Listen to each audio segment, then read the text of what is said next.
our speaker for today. She is ready to deliver a wonderful webinar. And now I request Dr. Kapila to kindly introduce the speaker formally. Yes, sir. Very good morning to all. I, Dr. Kapila Mahajan, Organizing Secretary of this webinar, on behalf of PG Department of Zoology, DAV College Jalandhar, welcome you all on this auspicious day. It's an honor and privilege to me to welcome our Principal Sir Dr. S.K. Arora, who gave their consent and freedom to organize such events.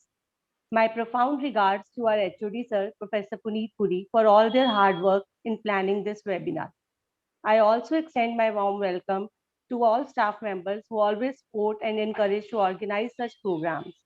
I'm delighted to welcome all the participants from various institutions. Now, this is the time to introduce our resource person of the day, Dr. Simarjeet Kaur. Today, we are privileged to have the opportunity to listen to her. On the behalf of all gathered here, I welcome you, ma'am, in this webinar. Before starting this event, I would like to briefly introduce Dr. Simarjeet Kaur. Dr. Simarjeet Kaur did her graduate and postgraduate from Department of Zoology, Punjab University, Chandigarh. She pursued her doctorate from Department of Zoology and Environmental Sciences, Punjabi University, Patiala in 2013. She did her postdoctoral fellowship from Zoological Survey of India, headquarters Kolkata. Her areas of expertise are systematics and ecology of insect orders, Diptera and Neuroptera. She has published more than 40 research papers in different international and national journals. Dr. Kaur has experience of working in institutions like National Institute of Malaria Research, National Center for Disease Control, and Zoological Survey of India. She is also a member of various renowned organizations.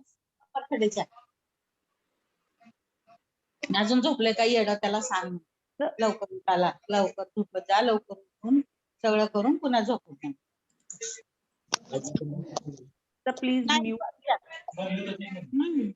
मी सुद्धा तुला तेच म्हणते. She is also a member of various renowned organizations. Apart from this, she presented her work in various international and national symposia, conferences, and visited countries like Thailand, USA for the same.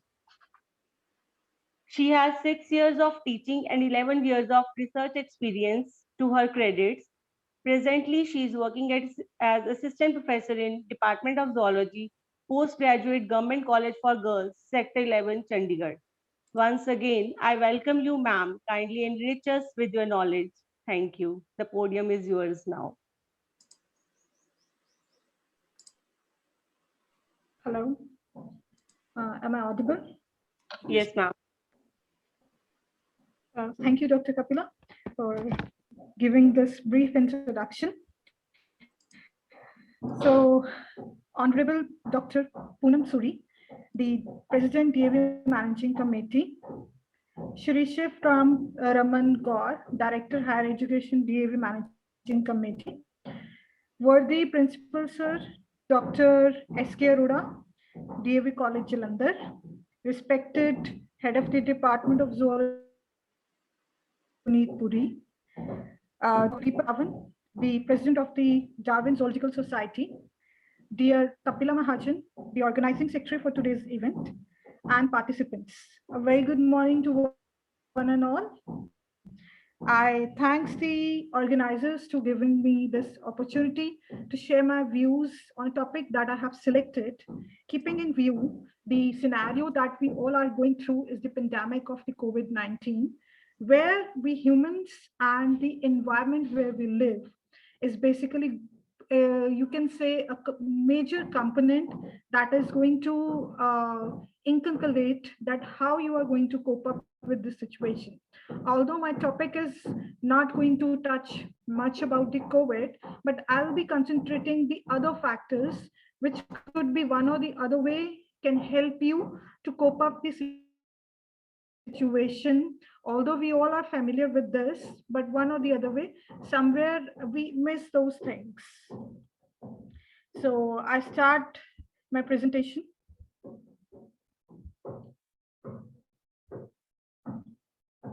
Is this visible to you? Yes, ma'am, it's visible. Okay. So my topic is humans and environmental health.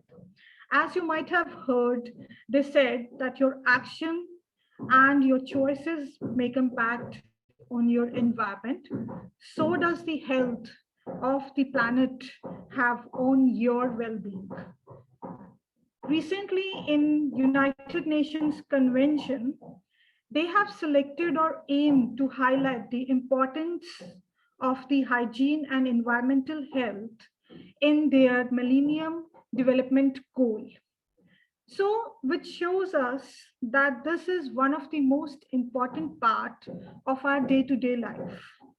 Let us just start recalling how you start your day, specifically when you were inside or indoors during the time of the lockdown.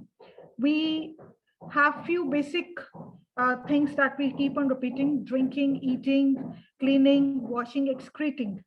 This is what we all do daily, and the impact of this is what makes a difference. Let us talk about COVID. Now, COVID says what you eat, what you drink, what you breathe, and what you touch is all you have to take care. So keeping in this, before I could start actually the major part of my presentation, I would like to highlight three main definitions related to this. First is, what do you understand by the hygiene? Second is, what do you understand by the sanitation? And thirdly, I'm again and again mentioning the environmental health. What does that exactly means and how this is related to the humans? Now, according to a journal, definition given to hygiene is the set of some practices which are associated with the preservation of health and healthy living. Basically, we understand hygiene from the point of view that we have to keep ourselves clean by maintaining some practices like you take baths daily, you wash your clothes and other things. But let us just split up this hygiene on two aspects. Well, this is what I have always felt like. There are some things which you do learn from your home, like you're being taught to wash your hands before taking meal. We in Punjab don't follow this, but most of the other parts of the country and even in the overseas, people used to keep their door, their footwears outside their homes. You are being taught that take a bath before you have to visit some religious place. And also you are being taught to take bath in case you have to be a part of ceremonies like cremations. So we blindly follow these things without thinking what is the reason for this. Although all these practices are being associated to keep yourself away from the germs. Then comes the role of the science in this. We have a habit of, or we have developed this habit that we try to find out the reason behind everything. So let me just quote one or two examples which you all have heard. In 1845 approximately, a scientist which you all have known, you're familiar with his name, Louis Pasteur, he told us the importance of the microorganism. At the same time, another scientist, he highlights the importance of hand washing if you are visiting some operation theater, or to be precise, in any practice related to that. And in 1854, a scientist named as John Snow, he correlated and highlighted the relation between the polluted or contaminated water and the disease that is your cholera. So from there onwards, we have developed a habit that whatever we are being told, there should be a scientific reason for that. So point here is that the hygiene has been always the first thing that keep in your mind, whether it is in your home or it is outside your home. Now, next is the sanitation. By sanitation, we simply don't mean that you should have access to the toilets. This actually includes the facilities the behavior, the services that can prevent our direct contact with the human waste. With this, there is present a specific group of insects which we called as the vectors. I'll be discussing about this and highlighting about this. I have a reason for this too.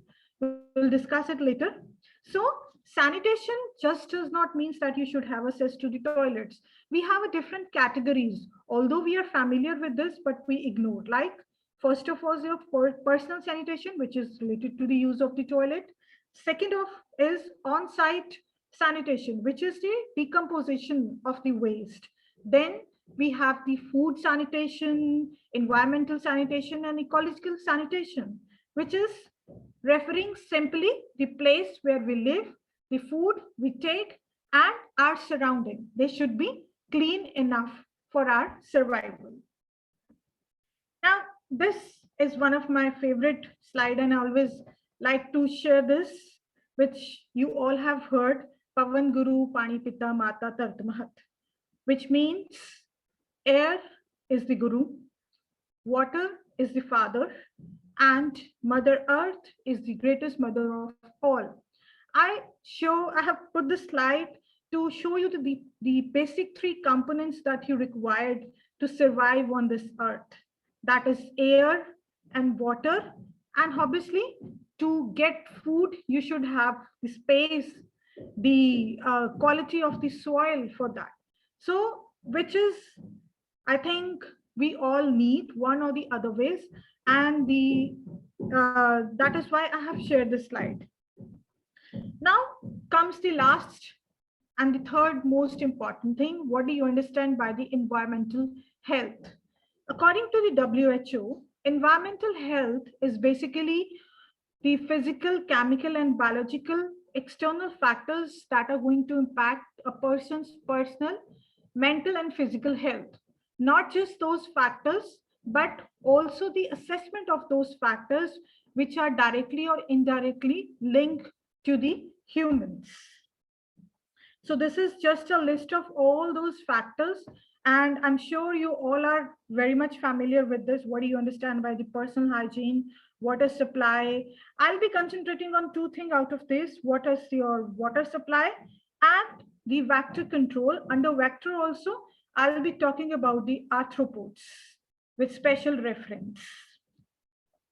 Now, this is just one example to show you all those parameters that I have just shown in a picture. In the first one, which I have highlighted, you can see a person is decomposing the waste in a pit. A female is taking food sanitation by cooking it properly. The third image says a person is using hand pump so that there is no wastage of water. As a part of the personal hygiene, a person is taking bath. To make sure the food is safe, a female is keeping it in a proper place. This picture shows the use of the toilets, and the center image shows you the healthy environment that you have around your home. Now, this is where all the things matters. Your environment health has to do the place, the time where you basically spend your time. Your home, your workplace, and your recreational environment. And if I'm not wrong, we spend most of our time in our workplace. And obviously, on your weekends or free days, you spend time on the recreational environment. Now, what does all have to do with your environmental health? Let us first consider, in case of the students, their workplace is their college or school where they spend their maximum time. And at this place, if they do not have a proper toilets, water supply, electricity, clean environment, and overcrowding is there, obviously that is going to impact your physical as well as your mental health. Same is true for your recreational place. Suppose if you are visiting a mall and that place is not safe in sense that it is overcrowding, you have to wait and be in the queues for something, you're not getting a good food, or that place is near to some railway stations or some industry, then obviously you will prefer not to go there.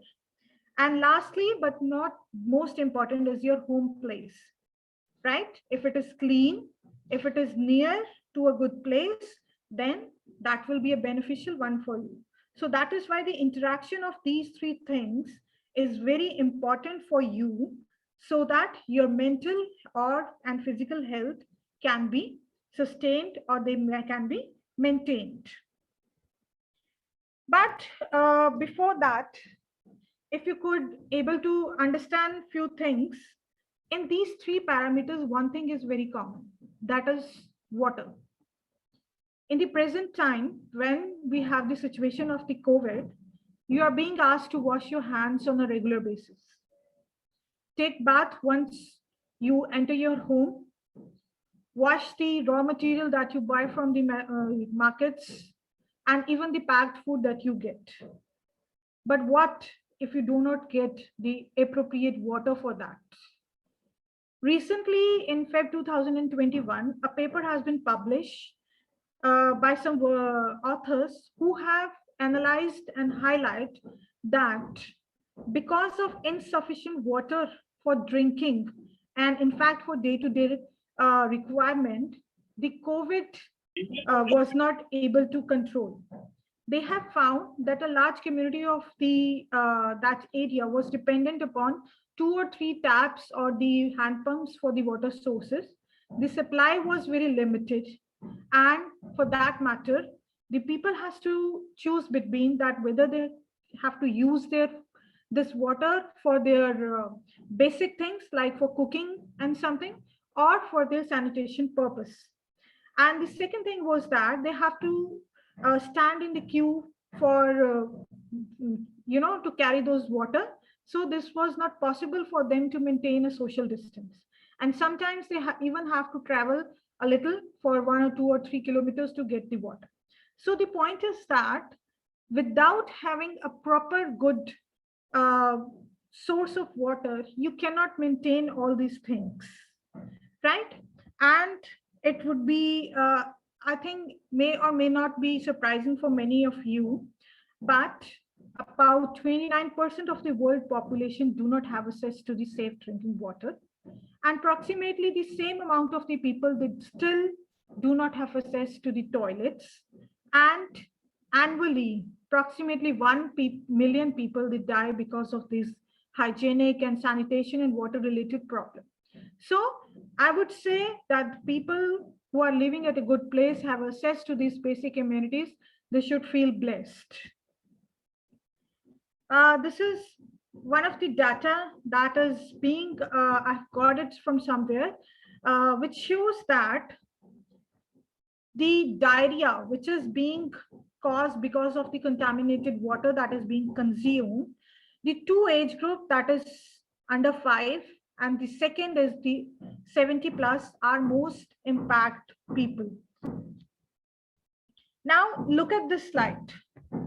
This is another one which highlight the basic reason for these diseases that cause death in the children. And out of that, we had the unsafe water sources, unsafe sanitation, and no access to the hand wash facilities being the most, you can say, the highlighting things that is responsible for such death. So you can imagine that how important it is for us to have a good source of water near to our living place. Apart from this, the data shows that the increasing population is going to have a very serious impact, because with the growing time, we are going to have more demand for the food, water, and energy. This data shows that globally, the demand might increase to 40%, 50%, and 70% in case of the supply of the water, energy, and need for the food. And this picture shows you that the water scarcity that we might face in the coming future. And if you can see here, the red portion highlights the severe conditions that the India is part of this. The other day I was having a conversation with my supervisor, and we were discussing about few things related to this. So that make us recall an event, which was in 2019, mid of June, a metropolitan city like Chennai, there was not even a single drop of water supplied to the whole city for almost 24 hours. So you can imagine, when a metropolitan city like this can face this problem, what could be the consequences in other parts. And I think this has been imposed in other parts of the Punjab also. Living in the Chandigarh, and it's adjoining the Tri-City, Panchkula and Mohali, the municipal corporation has now started imposing the fine for the wastage of the water, specifically with respect to this period starting from April till the rainy season actually started. Because this is the period where we actually face the water scarcity. So this is just one example to show you that a city like Chandigarh, which is considered as the well-planned, can have this problem. Then what could be the situation in other parts? Let us now discuss about some of the diseases that is related to water. Out of that, the first you all are familiar with is the waterborne diseases, that is the cholera, typhoid, and diarrhea. What do you understand by the waterborne diseases? When we directly consume the contaminated water. Water wash diseases, when you come into contact of the contaminated water, and you all are familiar, the basic two example, that is your scabies and the trachoma. Water-based diseases, when the causing agent is near to that water place which you are consuming. What I'll be concentrating is this portion, water-related insect, which are called as the vectors. And I'm sure you all know what is dengue, chikungunya, malaria, Japanese encephalitis, filariasis, and yellow fever. The reason to discuss specifically about these vector-borne diseases is that I'm not sure, but I think you all are familiar with that last year during the same time in April, May, when we were all facing the lockdown situation, the second disease which were in news next to the COVID was the dengue. Our newspapers were filled with the cases that were reported because of the dengue.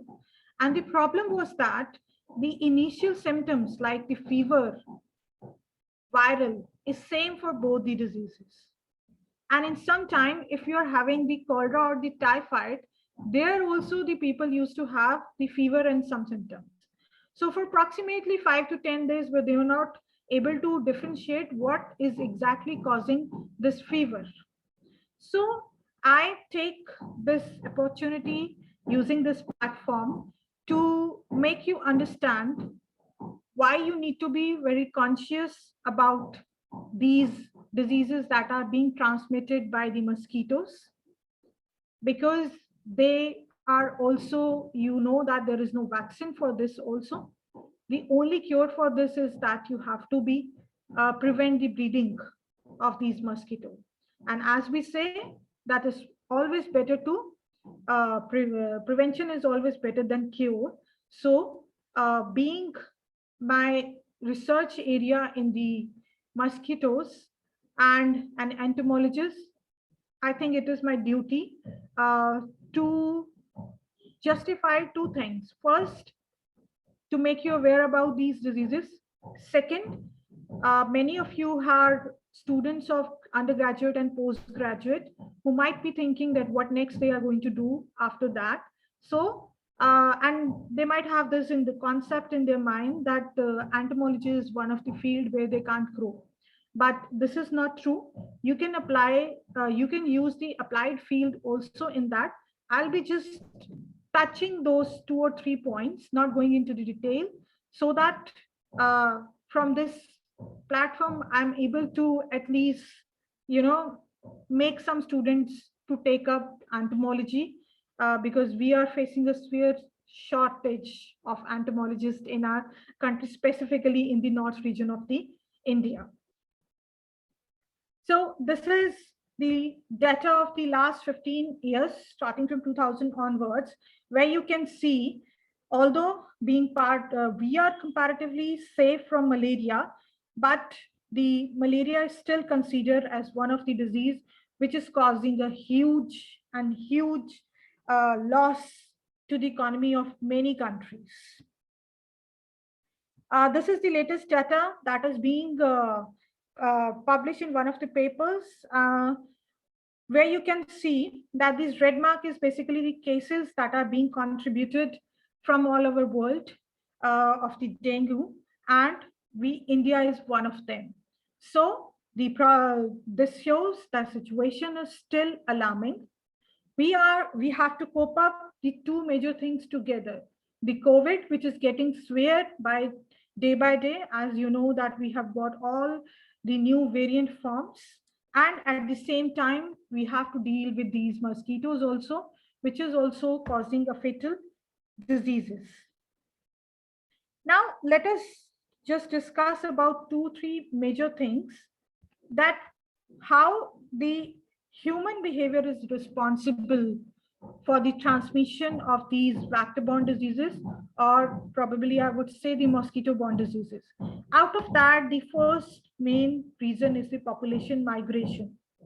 Population migration, you are familiar, the Ludhiana district is one of those common place and a set up example where you can see the migration of the labor class has been considered as one of the reasons to pop up many diseases. Out of that, the dengue is one of them, right? Because when we have a limited place, limited sources, but the people who are using this, the number are increasing day by day. So in such a limited situation, you have to make up or some points, some shortcuts to survival. In contain, we prefer to use the stored water. We don't maintain the basic sanitation habits. There could be possibility that these habits can lead to the development of, you can say, human-based breeding sites in and around the living areas. And apart from this might also invite the other type of the, mammals which can act as the reservoir. Reservoir means when presently I'm not having these diseases, but the reservoir, like in case of many, the Japanese encephalitis, you have those pigs. The pigs, they are not more, present in most of the areas, but they might act as the reservoir to keep up whenever the situation will be favorable of the virus, then disease can cause anytime. The second reason is the travel. The travel is the one most example that we have actually lived in the last 1.5 years. That is how the COVID has come inside in our country. Same is true for many other diseases. And it was one of the reasons initially when USA first reported the outbreak of the dengue in their country. This was because of the traveling. And the second was the trade.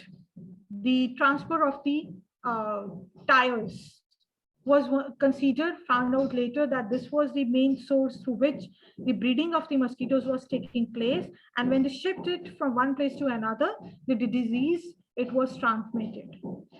The reason, the other thing that you need to keep in mind is this, that these mosquitoes have a very limited flight area. They can have this in 1 to 2 kilometers. That is why whenever you have the dengue cases, you will see that this is going to impact the people in a cluster. Matlab, in a lane, continuously 5 to 10 houses will be impacted. And after that, you will see there is no case of these dengue, and so on and on. Because they have a very limited flight. So that is why we have those cases in a cluster form. Next is the land use change. This has been discussed from different point of view when we discuss about in case of the Punjab. So this is being considered as one of the important factor. The deforestation, we used to have a good percentage of forest area in our Punjab, which is now restricted only to 3%. Our agriculture used to be that we have a multi-crop pattern, but now it has been converted to the monoculture. Data shows that in 1960, we used to have approximately 1 lakh pumps that was used for agriculture purpose, but today that number has increased to 15 lakh. Now, if I say that we have shifted from to multi to monoculture, what has that do with our breeding of these mosquitoes or the outbreak of these diseases?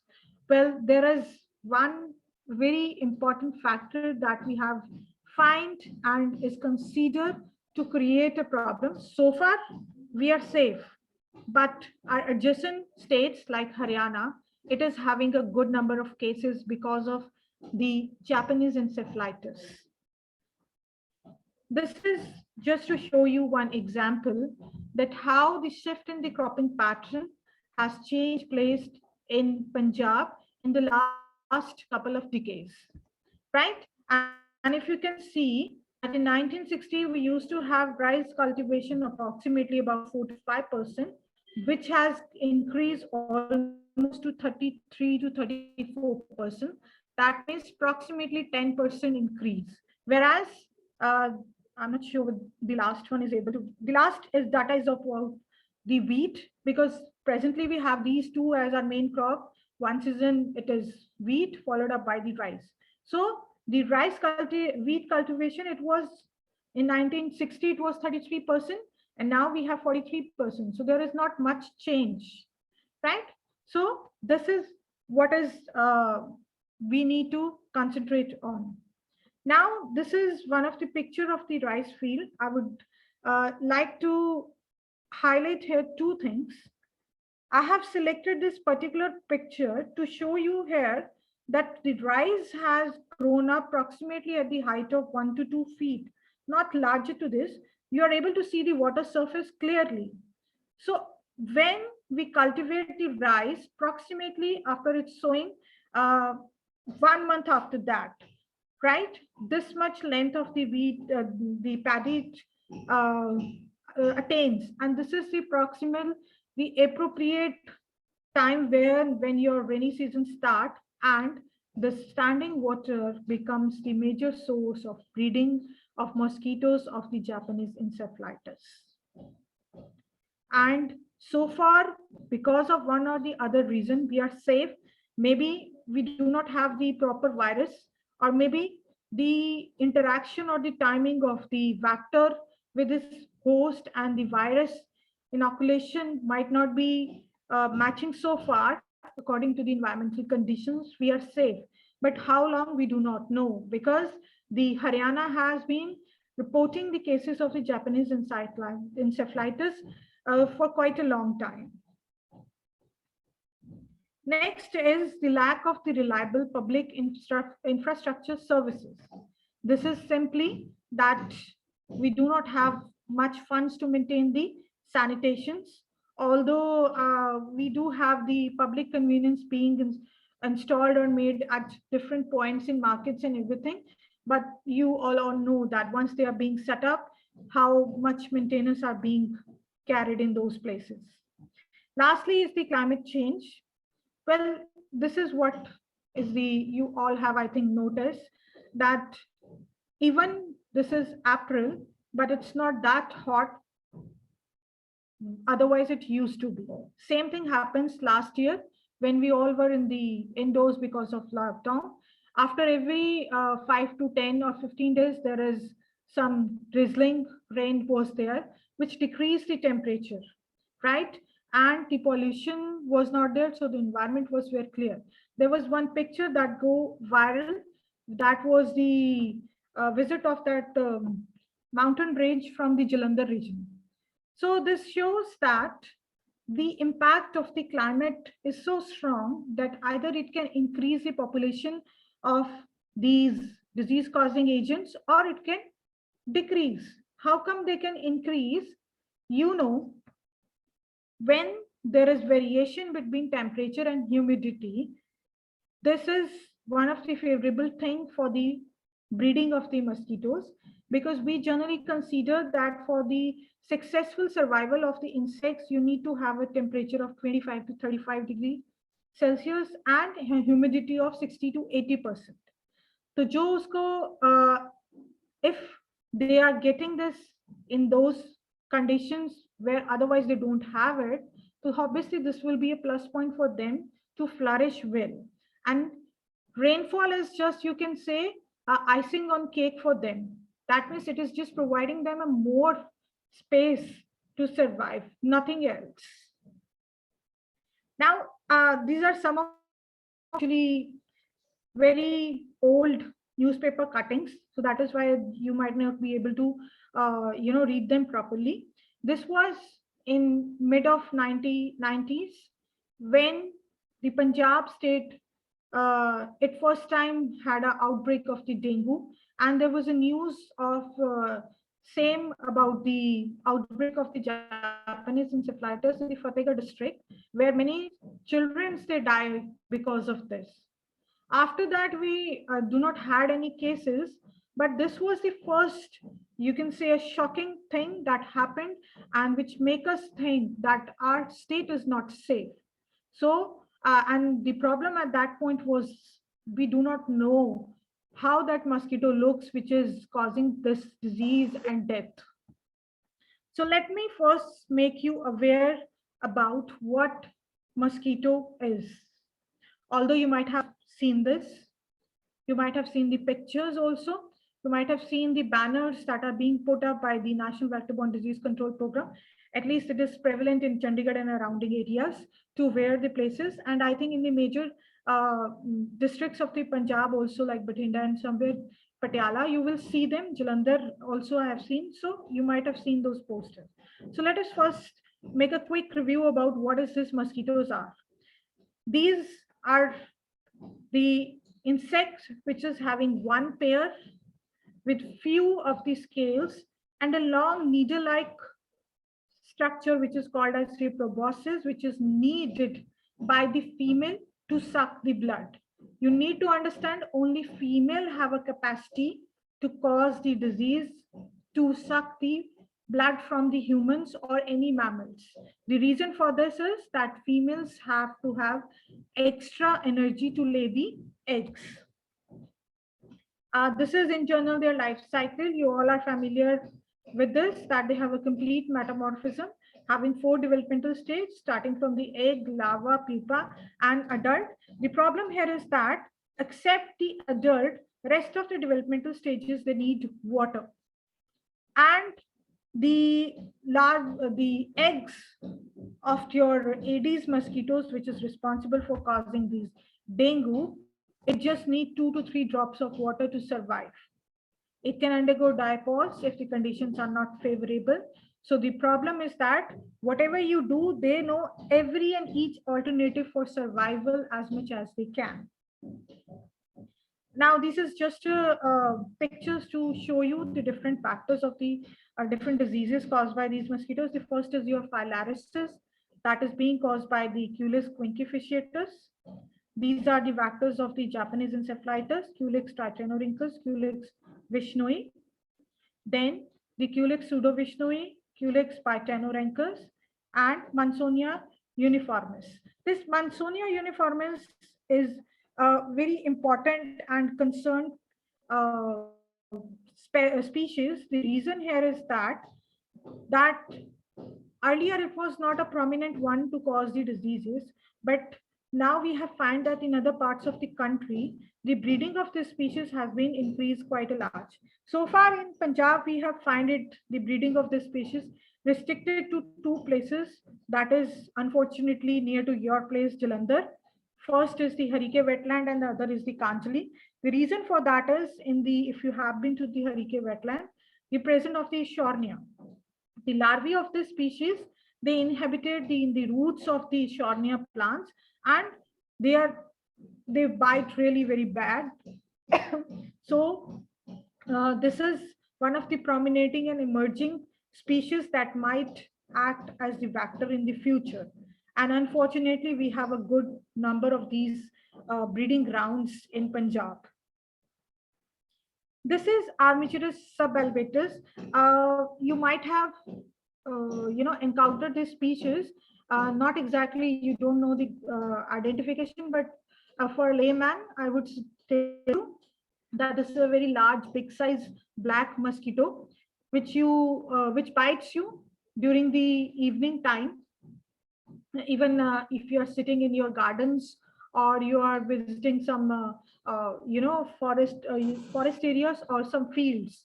And the problem is that this is also the second most prominent species that is prevalent throughout the Punjab, and could be a prominent vector in the future time. And these are the two ones that you all have seen everywhere on the internet, on the newspapers and banners and everywhere, because this is what we all will be talking about, Aedes aegypti and Aedes albopictus. Now, both these species, they can be easily identified even if you don't know the identification. The best thing that you can do is the pattern of the legs, that is black and white, is how these species, they are being identified. For the Aedes aegypti, you can see this pattern while it is sitting on your hand or somewhere. And in case of the albopictus, this white streak, which you can see, that can help you to identify that this is the species that is prevalent near about your areas, and you should be looking for its breeding site to get rid of. Now, there are few things that you all have heard about their activities. First is that both these species, they bite you in early morning. By early morning, I mean around 10 to 11 in the morning, and in the afternoon around 4 to 5. And the problem is that otherwise you might have seen that the mosquitoes start biting you, it takes its meal and then leave. But this species, they are very smart. They will keep on biting you in a fractions, and you will not able to realize it. By the time you realize, the mosquito will be gone. And the problem here is that it prefer to bite your feet and your hands, because if you can recall, or this is something, we cover rest of our body but not our feet and hands. So this is the areas that are easily available for them to take the meals. That is why it is always being said that during this period, specifically during the rainy season, if you go out, please wear full sleeves and cover your feet also with the shoes, so that you could be prevented from the bite of these mosquitoes. And the last species that I want to discuss here is the Aedes vitatus, which is being identified from the other two Aedes species with the help of these dots, which you can see. Although this is known to cause a yellow fever, and so far we are safe, India is safe for yellow fever, but the concern is that this species has also developed a capacity to survive in the severe condition for quite a long time. Yeah. These are the species of the malaria, and as you all know, the Anopheles can be identified from their sitting posture. That is, they always sit at an angle to the substrate. And the second thing that is present in this, these bands, which you can see on their wings, that is their identification. Now, this was all about the vectors, but why we are discussing these? What there which we should be concerned about? So here are a few of the things. The dengue is increasing in number, cases, and severity, and putting almost about 50% of the world population on risk. As few as 2 adult females emerging daily is enough to cause disease in 100 people. The recent methods that we are using, that is the fogging and fogging with chemicals and larvicides, they are not enough to control. And lastly, as I mentioned, that we are facing a severity, the shortage of the entomologists. So we do not know the identification of these species to some extent. And these species, like you have just read the newspaper about the variation in the virus of the COVID, these mosquitoes also try to cause some variation. Because of that, their identification become difficult. So what could be the problem, a solution to these problems? So I'll be discussing this problem in 2 parts. First, what as a scientist, as a researcher, we can do. Second, as a part of a community, as a layman, as a volunteer, what you can do to cope up this problem, because this has relationship with your health. Now, first things that we have tried to find out when we say that we are facing a problem of identification, more or less their morphology looks like same. So we have find out to use other alternative, and scanning electron microscopy is one of that, a powerful tool which can enlarge the anything to up to 10,000 times.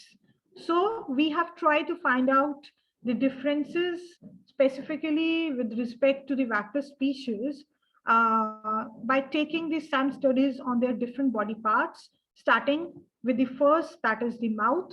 A mouth was most important because here you have the antenna. And antenna, as you all know, is the sensory organs which these insects use. So we try to find out the differences on the basis of the type of the sansula that are present on the antennae. And I'm not going into detail of these. This is just to show you the difference between the 2 species, that how the sansula, their number, their size can be varied. Now, this is the second thing that is called as the cibarium. Cibarium is basically present at the base of the pharynx of the mosquito, female mosquito. And if you can see, this portion has been highlighted.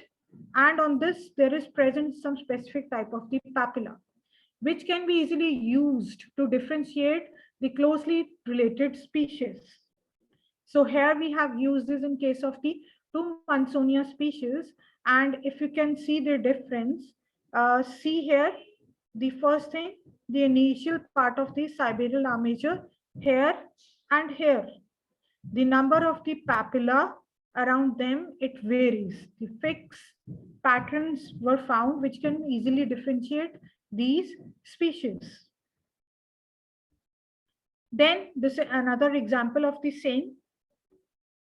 Apart from that, in case we have the male or female, then we have tried to find out the differences on the base of the genitalia, because under morphology, the confirmation of the species is being done with the help of the genitalia.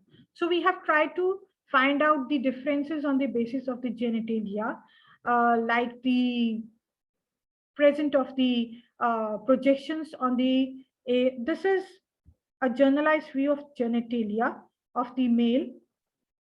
And we have tried to enlarge each and every portion of this.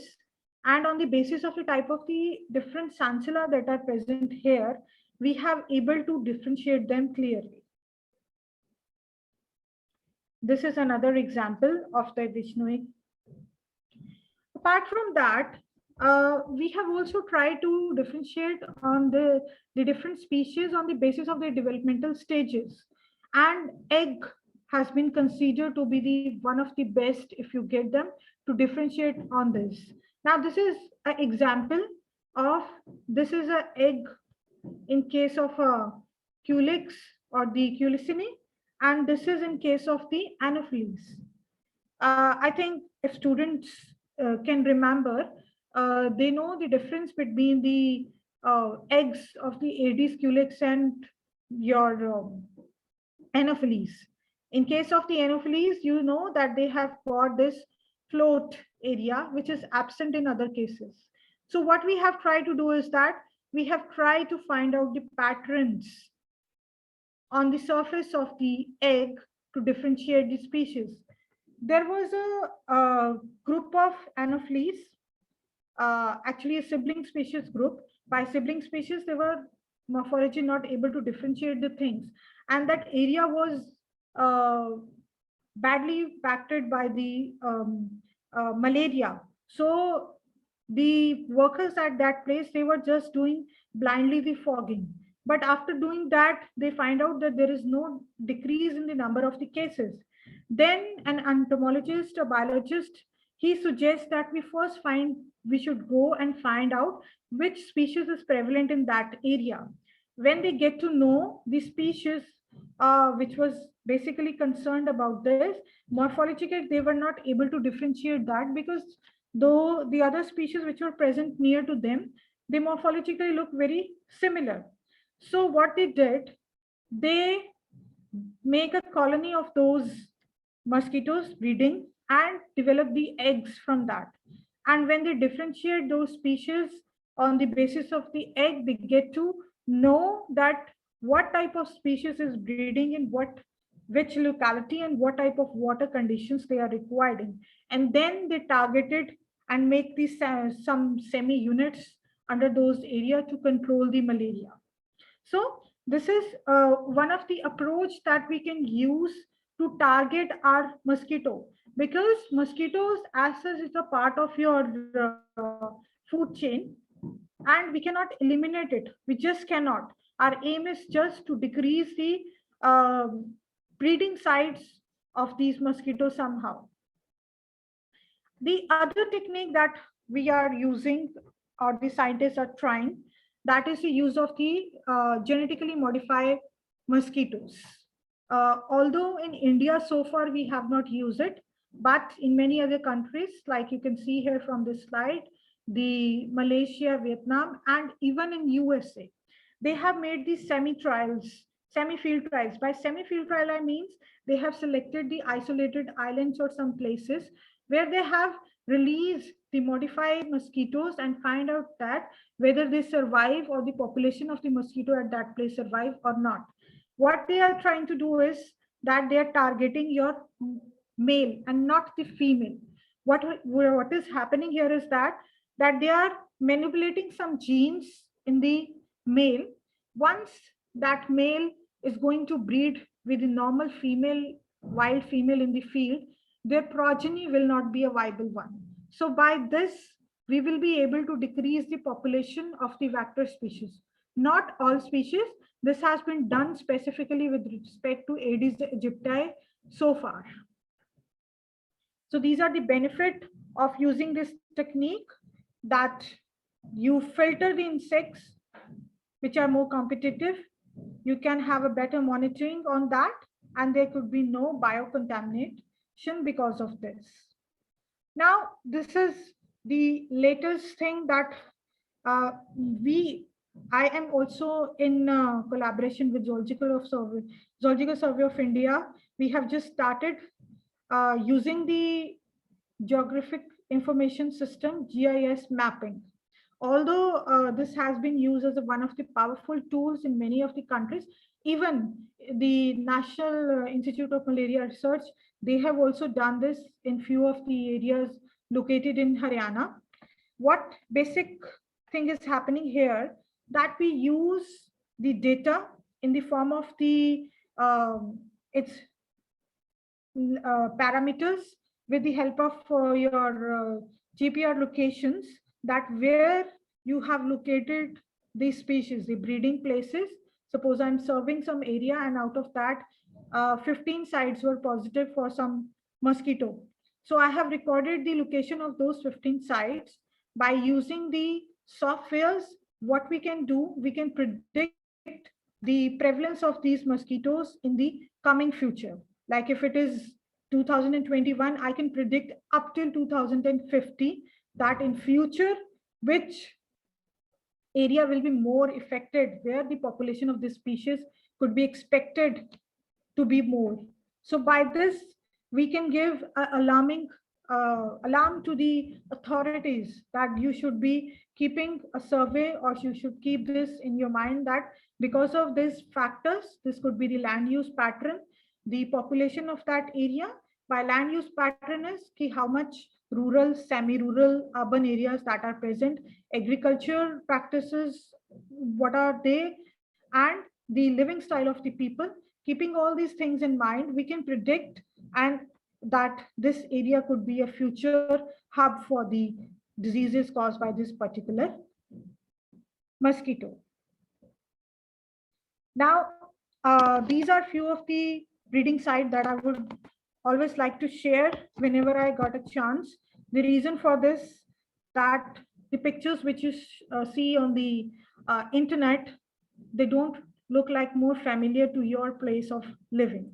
But these are my original pictures that I have taken specifically while my serving the areas in the Punjab. And you might have seen how these are most of things. Specifically, if I talk about the your coolers, this earthen pots, these are the open tap and areas near about them. And then you can see the after raining, the open places, they can be a positive place for the breeding.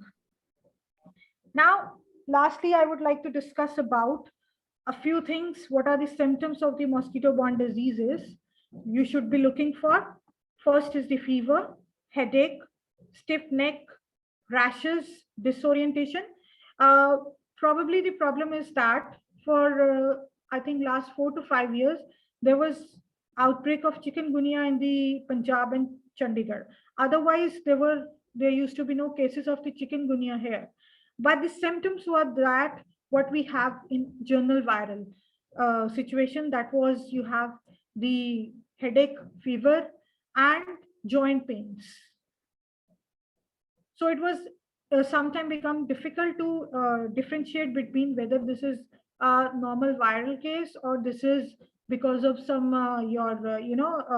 infection, stomach infection, or it is because of the disease being caused by your mosquitoes. So for that matter, you should be looking out if there is any breeding place of the mosquitoes around your house, or you have visited somewhere where you have been bitten by any mosquito. So you should keep this in point. And as soon as you realize that, yes, I have encountered any of these things, you should go for the blood test as soon as possible to make sure whether this is a normal viral or you're having some disease being caused by the mosquito bites. Okay. Now, let's talk about the control that we can do. We have discussed, I'm discussing this point under 3 things: the environmental modification, environmental manipulation, change in human habitat, and the behavior. By environmental modification, I simply mean is that we have seen specifically the places where you have the, open place, the water sources, they are open.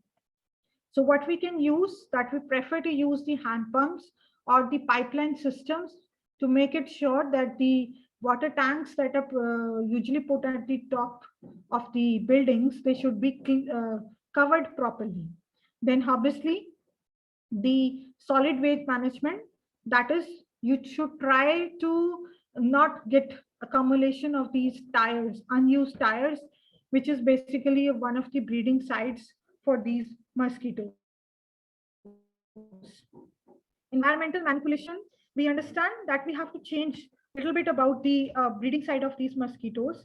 And out of that, first is that obviously fogging is being done by the government on a regular basis, but you should not be depending completely on this. Lastly is that change in your habitat or the behavior, which is basically to discourage the disease vector population. And I have not encountered much about this, the use of the bed nets by the people in Punjab, but the labor class specifically prefer to use these bed nets. But in other parts of the countries, like in the south, this is the people use the bed net, even whether they are using living in an urban area or a semi-urban area or a rural area. They make a habit of using the bed nets, which is very much to some extent required according to the environment where they are staying, because they do not have the winter season or the break from the usual temperature variations that we have in our areas. So the use of these bed nets should be considered as the one of the things to make yourself safe from the bite of the mosquito, specifically if your house in the rural and the semi-urban areas, you have the cattle sheds just inside or near to your shelters. Now, lastly, this is for the students, what your contribution could be as a part of the student volunteer in protecting the society from the mosquito-borne diseases. So simply remove the mosquito breeding habitat, because apart from this, we cannot have another better alternative. It is easy to destroy them when they start breeding rather than catching them when they become adult. You are not able to even catch a single mosquito if she or tries to bite you. So it is always better that we stop taking, making more places for their breeding. You should try to destroy their breeding place. Well, I have a habit whenever I visit some place, even if I'm passing through the markets and I see some water, earthen pots which are being usually filled with water to feed the birds, I always go and look at this, that whether it is a fresh water or they had been not changed for 5 to 6 days, because that could be one possible breeding site for the mosquitoes. And in case I see the larvae breeding in that, I don't ask anybody, but I just drain off that water so that the larvae, they die and they do not emerge into the adult. So I think we all can do this small effort at our own part to make ourselves, our dear ones, our friends, our neighbors to save from these diseases, which we don't have as such any cure so far. And this is the two posters that I would like to share with you, which you all can use as a part of awareness, where they have highlighted the breeding sites that you should use, wear full sleeves clothes. And apart from that, nowadays you have those ads of using the different type of the lotions which can prevent the bite of the mosquitoes. And so also this whole two data, these posters, they can highlight the other few things that you should keep in mind to protect yourself from the bite of the mosquitoes. So before I end, I would like to say two things. Whether it is COVID or it is any disease that is being caused by mosquitoes, one thing is important, that is your personal hygiene and sanitation. Don't restrict it simply by cleaning yourself, wearing a good clothes. Just a minute. But this should be done in a way that you are contributing something to your community, which you are part of. Water is very precious. Without this, you could not survive. Tomorrow is a World Earth Day, and this year's theme is Restore Your Planet. And out of that, the most important part is restoring our sources. Water is one of them. If you do not have a good amount of water, you can't even survive. You can't even withstand the condition of the COVIDs. You can stay inside, but what could be that? Is that enough for you? How will you going to wash your hands, your clothes, the things which you are buying from the markets? So please use these sources in a wiser way for you, for the coming generation. Thank you everyone for your patience. And at the end, I would like to thank the organizers again for giving me this opportunity. Thank you all. Thank you very much, ma'am. So thank you, Dr. Simranjeet, for your wonderful topic and the most important topic of concern today, that is health, and beautifully it was being linked up with the vector biology and the wonderful pictures you had shown. Now, if you are having any query, you can write it in the chat box, or you can ask your queries if you have any. And one more important announcement I would like to say, that if you can switch on your camera so that we can take a screenshot for records. If you could all switch on your camera so that we can take a screenshot for record. Thank you very much. Over to Dr. Kapila Mahajan.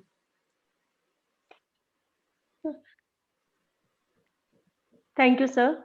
The lecture was very interesting and very informative, as per the demand of the time. Everyone should aware about the environmental health rather than taking the individual immunity as a priority. We should all aware about the environment and how we are playing with the fire like our environment. So it's a responsibility for each and every citizen. As all good things come to an end in life, so is the webinar. On behalf of the PG Department of Zoology, I take this opportunity to propose the vote of thanks to those who have directly or indirectly contributed to this webinar on humans and environmental health. At the outset, I thank our resource person, Dr. Simarjeet Kaur. We are really enlightened with your knowledge and presence. I would like to thank our principal, sir, for his enthusiastic support. I'm thankful to our HOD, sir, for their motivation. A special thanks to Darwin Zoological Society and DBT for providing grants to organize such events. My heartfelt thanks to our teaching and non-teaching staff for their unflinching support and coordination. Over the all, a special thanks to all the participants for active participation. With these warm regards and warm words and a kind message, we move to the end of today's webinar. We'll be sharing the feedback link just now. Now I would like to request our President, Dr. Deepak Wadhawan, also to extend vote of thanks to our today's speaker, Dr. Simranjeet Kaur. Thank you, Professor Puneet Puri. It has been really interesting to see new things which are happening in the world of entomology. We have been doing morphotaxonomy for a pretty long time, and now we have seen that how identification has to be done with the help of new tools, which include things like study of ultrastructures of Cincilla. It was heartening to see how the simple structure of genitalia has to be studied under scanning electron microscope, and how difference between closely allied species could be brought to forward and without using techniques like study of the genetic material or study of the differences on the basis of DNA binding patterns. So here again we have another aspect of morphotaxonomy, which is more directed towards minute structures which are considered as heavyweight characters in the world of taxonomy, which is being put forth and brought to light by Dr. Simranjeet Kaur. I really thank her to showing us how things have to be done, how things have to be taken into a particular direction where hygiene is taken care of, where we are addressing a problem which is not related to a single country but is a pandemic. I'm really thankful to her to discuss and bring to light for students how the work has to be done, how it has to be the procedure, how procedure sequential, how systematically you have to go forward in discussing and doing things so that you complete a beautiful research work which you have brought the fore. On the behalf of the Darwin Zoological Society, Department of Zoology, I would like to thank her a lot for coming forward and sharing her views on this particular important title.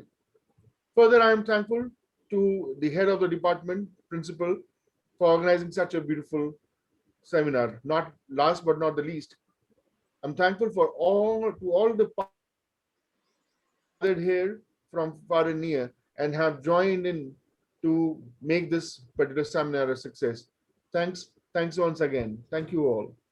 Thank you, Dr. Deepak, for Thank your you. kind words. Thank you very much. Thank you. Thank you, ma'am. And I would like to request all the participants to kindly click on the feedback form, give the feedback, and you will get a certificate in just a few minutes. Thank you, everyone. Thank you very Thank you, much. sir. Thank you, sir.